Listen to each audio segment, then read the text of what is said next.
रहा यहाँ आने का और क्या ये पूरा प्रोग्राम था? देखिए, बल्लभगढ़ में आज पथवारी मंदिर में एक भव्य सत्संग 6 करोड़ की लागत से भाई मूलचंद शर्मा जी जो लगातार तीसरी बार यहाँ से विधायक चुनकर गए हैं, उन्होंने एक खूबसूरत सत्संग भवन का आज भूमि पूजन कराया है जो 6 करोड़ की लागत से बनकर तैयार होगा। पिछले 10 सालों में यहाँ के पहले मंत्री रहे, अब तीसरी बार विधायक मूलचंद जी ने बल्लभगढ़ के विकास में कोई कमी नहीं छोड़ी है। पहले आदरणीय मनोहर लाल जी के आशीर्वाद से, अब नायब सैनी जी के आशीर्वाद से इस क्षेत्र के विकास के लिए पूरा खजाना खुला हुआ है। इसलिए निरंतर यहाँ पर विकास देखने को मिल रहा है। कोई भी बल्लभगढ़ विधानसभा का एक भी कोना ऐसा नहीं है जो विकास से अछूता रहा हो। सर, कितने टाइम में ये बनकर तैयार हो जाएगा और कितनी लागत में ये बनेगा? 1 साल इसका समय है।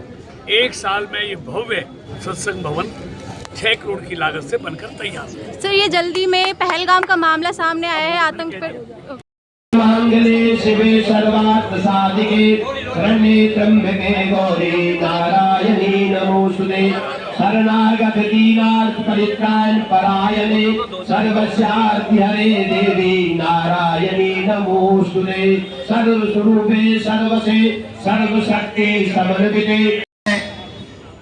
उनका भी तालियों की गड़गड़ाहट के साथ, वो तो हॉस्टल ही है, उन्हीं के द्वारा ये तमाम बिल्डिंग्स पूरे बल्लभगढ़ के अंदर चारों तरफ भवनों का जो निर्माण हो रहा है अपने आप में बहुत महत्वपूर्ण। पथवारी मैया की आज के इस सत्संग भवन के शिलान्यास और पूजन के कार्यक्रम में हम सबके बीच उपस्थित बल्लभगढ़ में लगातार तीसरी बार जीतकर कीर्तिमान स्थापित करने वाले मेरे छोटे भाई मूलचंद शर्मा जी, हमारी पार्टी के नवनियुक्त जिला अध्यक्ष भाई सोनपाल छोकर जी, मेरे छोटे भाई और अब तक सबसे लंबे समय तक भारतीय जनता पार्टी जिला फरीदाबाद के अध्यक्ष रहे भाई गोपाल शर्मा जी, हमारे यहाँ के निगम पार्षद छोटे भाई महेश गोयल जी, भाई मित्तल साहब, संजीव फैसला जी, अभी नवनिर्वाचित अग्रवाल सभा के अध्यक्ष भगवान दास जी, हमारे यहाँ के दूसरे पार्षद रवि भगत जी, ज्ञानेंद्र भारद्वाज तो पार्षद पति हैं, किरण जी के भी पति आए हुए हैं, कोई पार्षद, गुप्ता जी, नवीन चेची जी, भाई जेपी जी, भाई प्रेम खट्टर जी, टिपरचंद जी, टेकचंद जी, रवि जी की सबके नाम जानता हूँ। और आज के इस शुभ अवसर पर आए हुए सभी आदरणीय भाइयों बहनों, पत्रकार और छायाकार मित्रों, देखिए, देश में आदरणीय मोदी जी के नेतृत्व में विकास का कीर्तिमान स्थापित हुआ है। हरियाणा में पूर्व मुख्यमंत्री मनोहर लाल जी के नेतृत्व में और अब वर्तमान मुख्यमंत्री नायब सैनी जी के नेतृत्व में विकास के लिए पूरा खजाना खोल कर रखा हुआ है। और बल्लभगढ़ में पिछले 10 सालों में एक विकास की एक नई शुरुआत भाई मूलचंद शर्मा जी ने की है। और ये मेरे कहने से नहीं है, मैं कितना भी चिल्लाऊं, मूलचंद जी कितना भी चिल्लाएं, ये तो लोग फैसला करते हैं विकास हुआ है नहीं हुआ है। और विकास हुआ है, इसलिए मुझ जैसे कार्यकर्ता को भी आपने तीसरी बार लोकसभा में भेजा है। और भाई मूलचंद जी को भी लगातार, जो अब तक बल्लभगढ़ में संभव नहीं हुआ, तीसरी बार लगातार विधानसभा में भेजा तो हुआ है, तभी है। अब मैं सारे विकास की चर्चा करूं तो फायदा नहीं है। आप सब रोज देखते हैं बल्लभगढ़ की 2014 से पहले क्या हालत थी, आज क्या हालत। इसीलिए इस विकास को और गति देने के लिए आपका सहयोग और समर्थन हमें पहले भी मिला है, आगे भी मिलेगा। और हम आपको विश्वास दिलाते हैं, फरीदाबाद आने वाले दिनों में मेरी बात याद रखना, भारत के मानचित्र पर अलग से दिखाई देगा।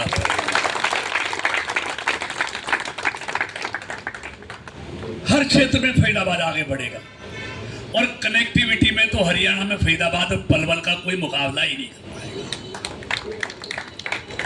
अभी बल्लभगढ़ से हम पलवल तक मेट्रो लेके जा रहे हैं। अभी हम रैपिड मेट्रो दिल्ली एयरपोर्ट से वाया फरीदाबाद और जेवर तक लेके जा रहे हैं, जो उस एयरपोर्ट को भी वाया फरीदाबाद, गुड़गांव, जेवर से भी जोड़ेगी। अब मैं हाईवेज की बात करूं, सब जानते हैं ऐसे हाईवे बनाए, एक बार चढ़ जाएंगे तो कहीं भी पहुंच जाएंगे। तो मूलचंद जी ने ईमानदारी से बल्लभगढ़ के विकास के लिए की तोड़ मेहनत की है। आज उसी कड़ी में यहाँ सत्संग भवन का शिलान्यास हुआ है, जो लगभग 6 करोड़, तीसरी बार तभी तो जीता है। और आज ऐसे काम की शुरुआत की है, पवित्र काम की, तो देखिए क्या भी पता नहीं क्या वो तो होगा ही चौथी बार। कीर्तिमान तो ये बनाएंगे। लेकिन मैं आपको एक विश्वास दिलाता हूं, भाई मूलचंद के साथ कंधे से कंधा मिलाकर चला हूं और कंधे से कंधा मिलाकर इनके साथ चलूंगा। इनके हर विकास के काम में मेरा भरपूर सहयोग भाई मूलचंद जी को मिलेगा, क्योंकि इनका भी एक ध्येय है विकास और सुशासन, और मोदी सरकार का मूल मंत्र है विकास और सुशासन। और जहाँ जहाँ बीजेपी की सरकारें हैं वहाँ आप देखेंगे विकास और सुशासन देखने को मिलता है। इसलिए लगातार बार बार भारतीय जनता पार्टी की सरकारें बन रही हैं, तभी तो बन रही है बार बार। हर प्रदेश में आती है तो जाने का नाम ही नहीं लेती। तो इसलिए है कि भारतीय जनता पार्टी विकास में विश्वास करती है। और फिर मोदी जी तो आप जानते हैं सिर्फ भारत के नहीं, दुनिया के सर्वश्रेष्ठ नेता हैं, सर्वप्रिय नेता हैं। और कैसी झपक छुटाते हैं आपने देख लिया। मोदी जी से पहले भी थी, जब बॉम्बे में आतंकवादी घटना हुई और 160 लोग निर्दोष मारे गए, अक्षरधाम पे हुई तो 30 लोग मारे गए, पार्लियामेंट पर हमला हुआ तो 9 लोग मारे गए, लेकिन आतंकवादियों के खिलाफ कार्रवाई नहीं हुई। लेकिन जब से मोदी आए हैं, तब से अगर कोई एक आतंकवादी भी भारत में आके कोई घटना को अंजाम देता है तो मोदी सरकार सेना को खुली छूट देती है और हमारी सेना घन में घुसकर मारकर उन आतंकवादियों को बदला लेकर आती है। ये अंतर है मोदी सरकार में और दूसरी सरकारों में। इसलिए आप हमेशा मोदी जी को बार बार देश के सिंहासन पर बैठाते हैं। इसलिए मैं आपको विश्वास दिलाता हूं कि बल्लभगढ़ के विकास में, फरीदाबाद लोकसभा के विकास में आपने जो आशीर्वाद हमें दिया है, हमारी पार्टी को दिया है, आपके विकास में कोई कसर हम सारे लोग जो बैठे यहाँ पर मिलकर नहीं छोड़ेंगे। एक बार आप सबको आज इस सत्संग भवन के शुभारंभ की बहुत बहुत बधाई, बहुत शुभकामनाएं। पथवारी मैया की, पथवारी मैया की। नरेंद्र मोदी जिंदाबाद, नरेंद्र मोदी जिंदाबाद, नायब सैनी जिंदाबाद, जेपी नड्डा जिंदाबाद।